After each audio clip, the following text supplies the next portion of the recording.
Cześć, poprzedni materiał z komputera w kwocie 1500 zł spotkał się z pozytywnym odzewem i obejrzał się naprawdę dobrze. Zgodnie z Waszą prośbą wracam więc do fundamentów kanału i ponownie złożymy komputer, tym razem w wyższym budżecie w kwocie 4300-4500 zł. Skąd wynika ta różnica, powiem już za chwilę. Naturalnie w tym segmencie bazujemy już wyłącznie na częściach nowych. Zapraszam. Ok, zestaw różni się nieco od tych najczęściej proponowanych w internecie. To jednak w mojej opinii najlepszy wybór, który pozwoli Wam w przyszłości na łatwy update bez zmiany całej platformy. Budujemy więc na AM5, tym samym decydując się na pamięci typu DDR5, co wcale nie jest standardem w budżecie nieco powyżej 4000. A kompromisów tym samym będziemy musieli szukać gdzie indziej, jakich zaraz zobaczycie. Oto lista komponentów. I tak na jaw wychodzi od razu jedyna w tym zestawie opcja zaoszczędzenia 200 zł. Wybrana bowiem obudowa Sharkun Rebel C70G to luksus, z którego możemy zrezygnować. Bardzo dobrym, alternatywnym, tańszym wyborem będzie na przykład Endorphi Signum 300R w kwocie nieco ponad 300 zł. Linki do zamówionych elementów zostawiam Wam w opisie filmu. I tak, płyta główna to Gigabyte B650 w wersji Eagle. Gigabyte B650 to jedna z najtańszych płyt na chipsecie B650 o rozmiarze ATX. Płyta należy do taniej serii, ale tak naprawdę jest w niej wszystko, czego potrzebujemy. Mamy więc niezłą sekcję zasilania, 12 faz do procesora, a całość jest w układzie 12+2+2, co przekłada się na całkiem dobry potencjał OC. Za chłodzenie odpowiada standardowy radiator z termopadem. Na płycie mamy 3 złącza M2, górne ma radiator i współpracuje z liniami procesora, obsługując tym samym PCI Express 5.0. Płyta oferuje również 4 złącza SATA dla starszych dysków. Do dyspozycji mamy 4 gniazda pamięci DDR5. Płyta obsługuje profile Expo i XMP, więc bez problemu ustawicie swoje kości w BIOSie.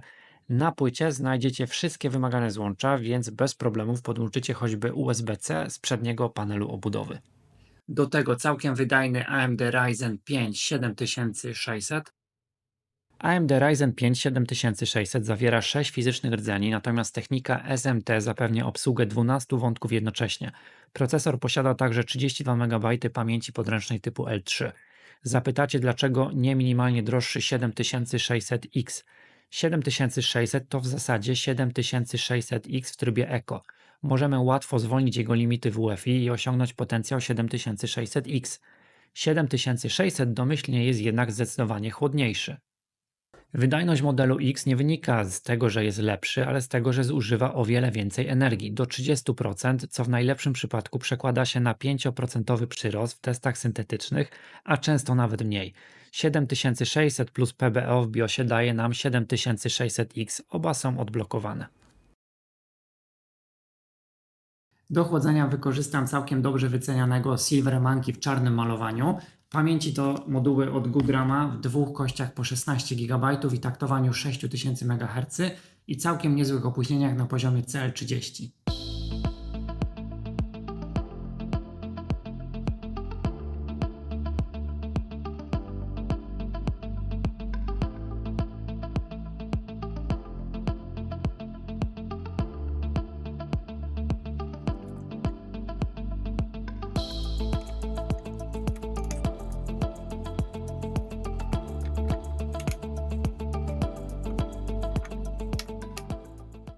A teraz to, co interesuje Was najbardziej, czyli karta graficzna. Jak już widzicie, wybrałem RTX 4060. To kompromis, by złapać ramy budżetowe. Łatwiej bowiem będzie za x lat wymienić kartę graficzną niż całą platformę.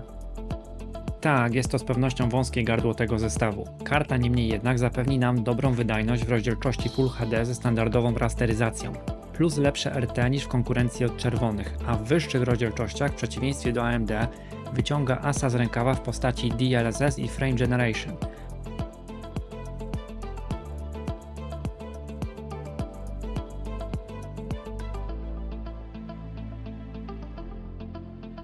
Oczywiście AMD ma przewagę w postaci większej ilości VRAMu. Jeśli możesz dołożyć i chcesz grać w wyższych rozdzielczościach, warto pomyśleć chociażby o dobrze wycenianym RX 7700 XT z pamięcią VRAM 12 GB. Jest to jednak niemała dopłata, sięgająca już 650 zł.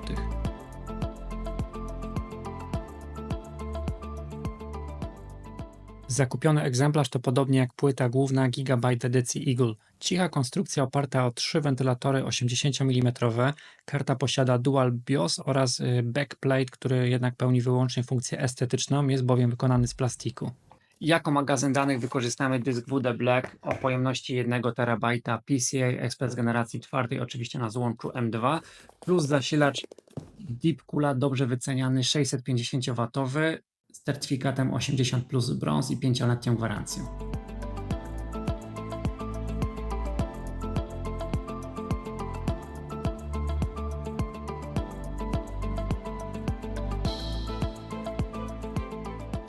Oraz wspomnianą już obudowę Sharkoon Rebel C70 GIA RGB z ciekawym drewnianym wzornictwem na froncie, szkłem hartowanym na boku.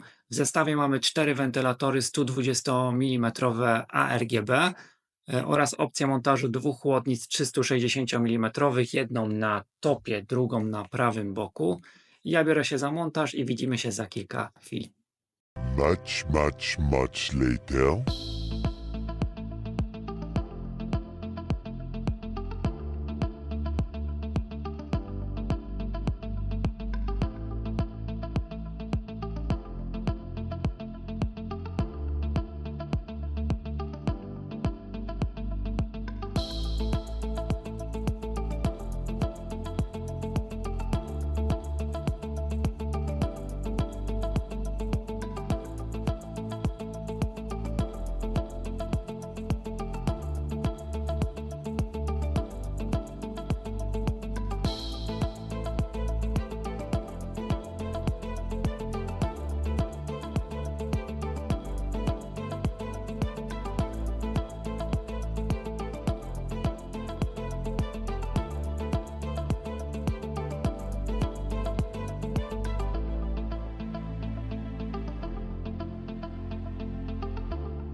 Na początek zajrzyjmy do BIOSu. Profil XMP już włączyłem. Do prawidłowego działania pamięci Good RAM z profilem XMP musiałem zaktualizować BIOS do najnowszej wersji. Nie zapominajcie również o włączeniu Resize Bar. Polecam również włączyć wsparcie dla wysokiej przepustowości oraz niskich opóźnień. Na początek Cinebench R23.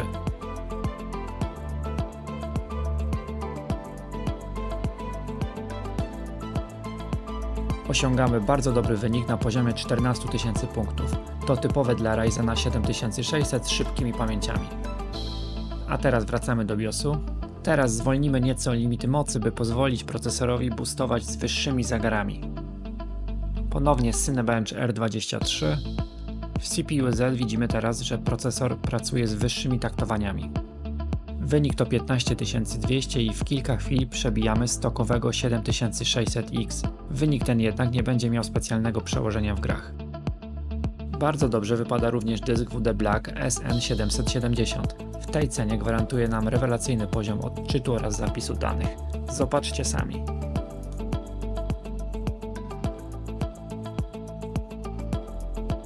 Cyberpunk 2077 z ustawieniami wysokie w rozdzielczości 1080p bez upscalerów generuje średnio 90 klatek na sekundę.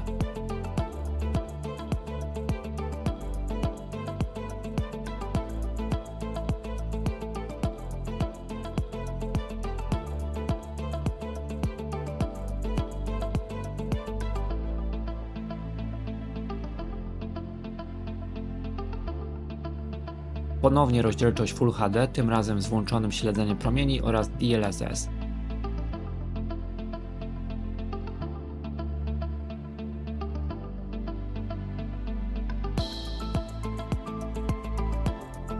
Średnie klatki mamy na poziomie 70-80.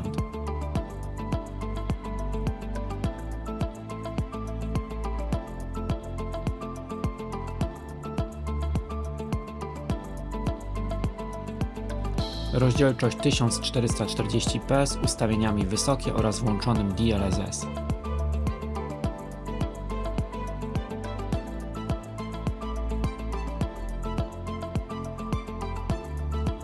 Możemy liczyć średnio na 100 klatek na sekundę.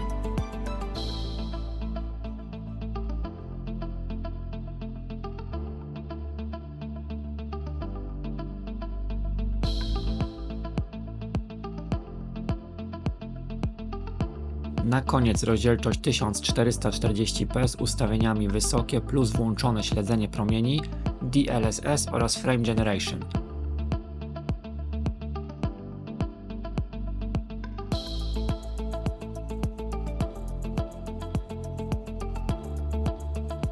Przy tak wymaksowanych ustawieniach notujemy średnio 75 klatek na sekundę.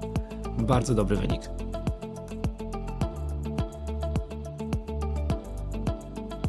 Teraz Warzone.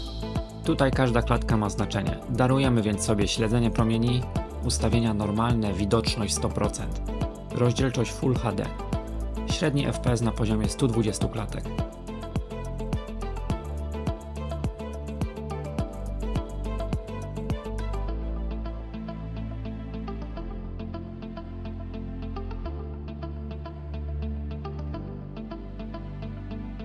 To samo w rozdzielczości 1440p, również w standardowej rasteryzacji.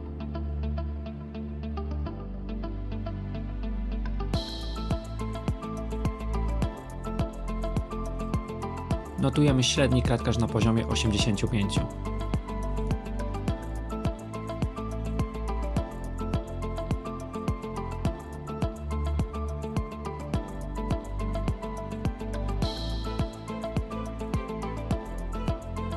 Ponownie 1440p, ustawienia normalne, tym razem z włączonym DLSS. Wracamy do poziomu 120 klatek na sekundę.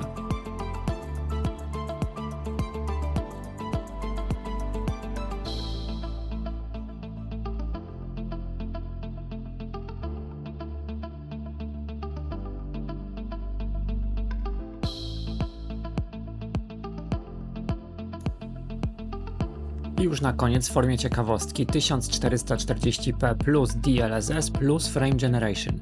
W grach kompetytywnych odradzam jednak takie combo. Input lag może wzrosnąć o 30 ms. Mój kolega porażkę prawdopodobnie zrzuciłby właśnie na to opóźnienie. Średni FPS notujemy na poziomie 145 klatek.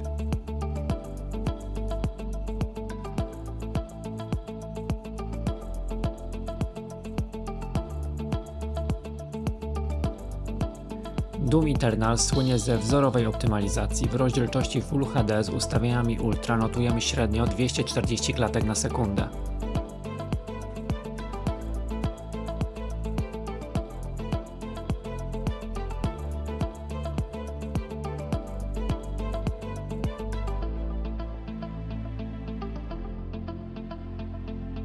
Zostajemy przy Full HD, ustawienia Ultra plus śledzenie promieni, nadal w standardowej rasteryzacji.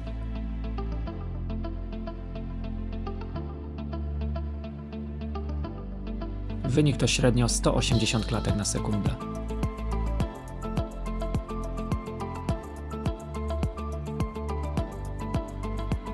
I na koniec 1440p z ustawieniami Ultra plus włączone RT plus DLSS.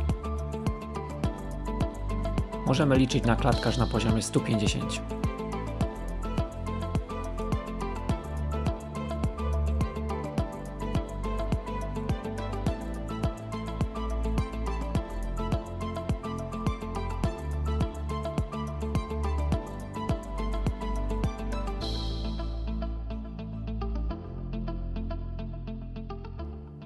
Jak widzieliście, w rozdzielczości Full HD komputer zapewnia doskonałą wydajność i doskonale sprawdzi się w standardowej rasteryzacji. Wsparcie DLSS przyda nam się dopiero z włączonym RT. Do rozdzielczości 1440p natomiast możemy wykorzystać dodatkowo generator klatek. W tym budżecie to również najlepszy zestaw do edycji zdjęć oraz montażu wideo. I tutaj wychodzi kolejna zaleta wyboru RTX-a i doskonałego kodeka AV1. Ryzen 7600 wyciąga również przyzwoity wynik w Cinebench R23. Zestaw polecam Wam więc z pełnym przekonaniem. Ja nazywam się Mateusz Niemczyk, a Wy oglądacie kanał Manitech. Zapraszam również do subskrybowania kanału oraz dzielenia się opiniami w komentarzach. Pozdrawiam serdecznie.